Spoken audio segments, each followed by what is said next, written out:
Sir आज जन सुनवाई की गई, किस तरह के मामले सामने आए? मैं अनुसूचित जाति आयोग राजस्थान सरकार का उपाध्यक्ष हूँ सचिन सरवटे, और आज अजमेर में जन सुनवाई थी। इसमें विभिन्न प्रकार के मैटर आए हैं मेरे पास में, कुछ ज़मीन से रिलेटेड भी है, कुछ अनुकंपा नियुक्ति से रिलेटेड है, नगर निगम से रिलेटेड है, जिसमें ऐसे प्रकरण भी हैं जो साधारण कोई झगड़े के मामले हैं, पुलिस सत्यापन में वो मामले आए सामने, तो उसकी वजह से उनका जो है नियुक्ति नहीं हो पाई। तो उसको लेकर हमने बातचीत की, और कुछ केसेस ऐसे हैं जो 498 है, 498 केसेस ऐसे थे जिनको अनुभव के कारण, अनुभव प्रमाण पत्रों में गड़बड़ी के कारण है जो रोका गया। फरियादियों से जब सुना गया तो उन्होंने बताया कि जो शिकायतकर्ता है वो शिकायतकर्ता ऑलरेडी पहले ही गुजरा हुआ है, और शिकायतकर्ता जिसकी डेथ हो रही है उसके नाम से किसी ने फर्जी शिकायत की। तो इस प्रकरण को दिखवाएंगे, और वो अगर नियमों के अंतर्गत मामला हो जाता है तो ठीक है, वरना हम जनहित का सोचते हुए हम माननीय मुख्यमंत्री जी से निवेदन करेंगे कि इसको जो है आप शिथिलता प्रदान करते हुए इनको नियुक्ति दे दी जाए। और बाकी जो है अनुकंपा नियुक्ति से रिलेटेड मामले हैं, ज़मीन से रिलेटेड मामले हैं, एक चंद्रबरदाई कौन सा है, चंद्रबरदाई कच्ची बस्ती है, वहाँ पे करीब 100-150 मकान है जो वाल्मीकि समाज और रेगर समाज के अनुसूचित जाति के लोग वहाँ रहते हैं। तो पहले वो कच्ची बस्ती थी, अब वो अजमेर डेवलपमेंट अथॉरिटी के अंतर्गत चली गई है। तो इन लोगों ने शिकायत की कि भाई हमारे को वहाँ से हटाने का प्रयास किया जा रहा है। तो उसमें भी अधिकारियों को मैंने बोला है कि भाई इसमें कैसे क्या हो सकता है कि इनको रिलीफ दे दी जाए, उससे संबंधित बात भी। नगर निगम में सफाई कर्मचारियों का जो ठेका है लंबे समय से चल रहा है, उनका शोषण भी किया जाता है। इस मामले में आप लोगों की ओर से कोई विशेष कदम नहीं उठाया? हमने अभी ठेकेदारों को बुलाया है और उनसे बातचीत करेंगे। अगर कोई ऐसी ग्रीवेंस पाई जाती है तो जरूर एक्शन लिया जाएगा। कई डिपार्टमेंट में भी इनके ठेकेदार जो लगा रखे हैं वो समय पर वेतन नहीं देते हैं, इसके लिए उन्हें आंदोलन भी करना पड़ता है, उसके बाद मिलता है। ऐसा क्यों है? ऐसा है, मैं एक ऐसा आयोग का उपाध्यक्ष आया हूँ जिसने अपने आप को सोशल मीडिया पे ओपन रख रखा है। मेरे फ़ोन अवेलेबल है, मेरा ईमेल आईडी अवेलेबल है। मेरे तक अगर शिकायत आएगी तो उसका निस्तारण मैं करवा कर ही छोड़ता हूँ, ये मेरी आदत है। ठेकेदार को कोई पाबंद किया जाता है कि भाई इन्हें समय पर वेतन दिया जाए, पूरा वेतन दिया जाए? बिल्कुल पाबंद किया, ये तो रूल है। रूल के अकॉर्डिंग एक ठेकेदार को जो निर्धारित रेट्स हैं, राज्य सरकार ने जो मिनिमम वेजेस निर्धारित कर रखी है, वो मिनिमम वेजेस तो उनको देनी चाहिए। फिर उसके अंतर्गत जो पीएफ है, ईएसआई है, वो जो कटता है वो भी उनको बराबर टाइम पे काटना चाहिए, जितनी छुट्टियां मिलती है। ये तो ये मतलब पाबंद क्या करना, ये तो रूल है। फिर भी नहीं कर रहे हैं तो फिर उनके खिलाफ कार्रवाई होगी। मेरे पास शिकायत आनी चाहिए, अगर मेरे पास शिकायत आएगी तो मैं एक्शन लूँगा उनके खिलाफ। अभी भी मैंने अधिकारियों को बोला, आप ठेकेदारों को बुलाया, अभी बात कर लेंगे, उसको दिक्कत होगी तो ठीक ज़रूर एक्शन लिया जाएगा। जन सुनवाई करी आज अजमेर में मेरी जन सुनवाई थी। मैं अनुसूचित जाति आयोग का उपाध्यक्ष सचिन सरवटे। आज जन सुनवाई के दौरान मेरे पास प्रकरण आए, जिसमें मुख्यतः जो ये चंद्रबरदाई नगर कहाँ पे है, किशनपुर गांव, वहाँ के रहवासी हैं। 100-150 मकान है, और पहले कच्ची बस्ती थी, अब ये एटीए के अंतर्गत चली गई है। इन लोगों ने बताया कि भाई इनको घर से बेघर कर रहे हैं। तो मैं समझता हूँ कि जो राजस्थान के माननीय मुख्यमंत्री हैं वो हमेशा वंचितों शोषितों के साथ रहे हैं।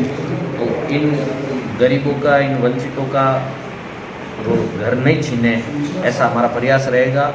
और जो संबंधित अधिकारी है उनको गाइडलाइन दी है कि भाई किस तरह से इनका क्या हो सकता है, एक बार दिखवा रहे हैं, और मेरा प्रयास रहेगा कि इनका घर ना जाए। सभी वाल्मीकि समाज और समाज, हाँ, वो अनुसूचित जाति के अंतर्गत। और क्या अनुसूचित जाति को लेकर कई तरह की योजनाएं जो है सेंटर की और स्टेट की चल रही है, तो क्या कुछ समीक्षा की है?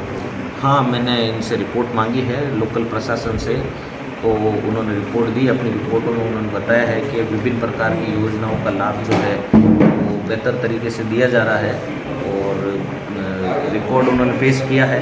हालांकि इसकी समीक्षा होगी, वो जो रिपोर्ट भेजेंगे आयोग स्तर पे उसकी समीक्षा करके और फाइनली गाइडलाइन जारी की जाएगी। चुनाव भी नज़दीक है, तो किस तरह से इसको देखते हैं आप? क्या लाभ मिल पा रहा है किसी वर्ग को? मैं ये समझता हूँ कि देखिए, माननीय मुख्यमंत्री जी जो हैं अशोक जी गहलोत, ये हमारे राजस्थान के धरतीपुत्र हैं। ये एक ऐसे जननायक हैं जिन्होंने हमेशा वंचितों, शोषितों, बल्कि 36 कौम को साथ लेकर चले।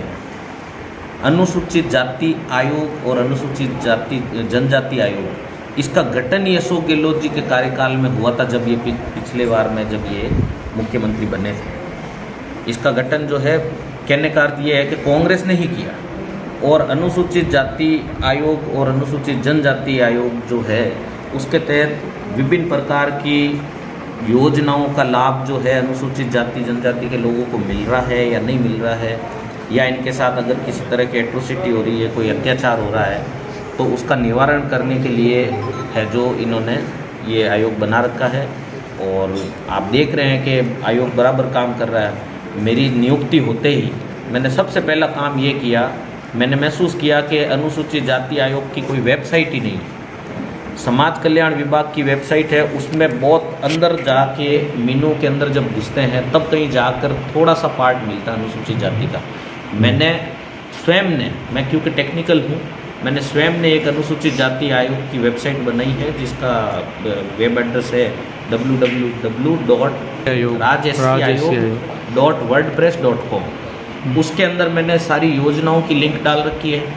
उसके अंदर मैंने ऐसा सिस्टम बना रखा है कि कोई भी व्यक्ति उस वेबसाइट में जाके अपने मोबाइल से, कंप्यूटर से लॉगिन करके और अपनी समस्या मुझे भेजेगा और वो सीधी समस्या मेरे मोबाइल के अंदर आएगी।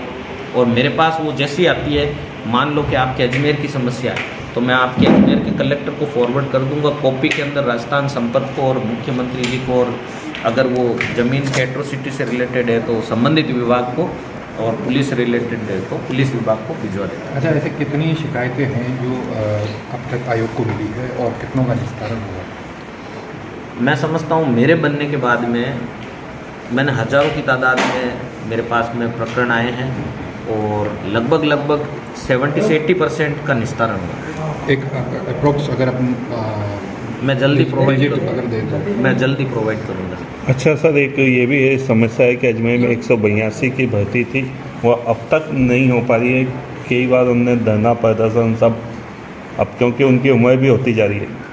इस बारे में बहुत विस्तार पूर्वक हमारे DDR साहब भी आए थे आपके अजमेर के, और नगर निगम अजमेर के पदाधिकारी मौजूद थे। उनसे विस्तृत चर्चा हुई इस बारे में और उन्होंने कहा है कि भाई इसके लिए मार्गदर्शन मांगा गया है DLB से, और जैसा ही मार्गदर्शन जो मिलता है, और एक कमेटी का भी गठन कर रखा है DLB स्तर पे, राघव कमेटी जिसको कहते हैं, उसके अंतर्गत भी उस प्रकरण को रखाया गया है। मैं स्वयं इस बारे में DLB डायरेक्टर और उप निदेशक दोनों से मिल चुका हूँ, जो नरेंद्र जी वर्मा है, और उन्होंने कहा कि भाई शीघ्र इसका निस्तारण किया जाएगा। जो भी है रूल के अकॉर्डिंग, अगर ये वास्तव में स्टैंड करते हैं तो मिलना चाहिए, अगर अकॉर्डिंग टू रूल्स है। अगर कोई रूल्स में कोई अड़चन आ रही है तो माननीय मुख्यमंत्री जी से मैं निवेदन करूंगा कि भाई शिथिलता प्रदान करते हुए इनको नियुक्ति दी जाए। Thank you.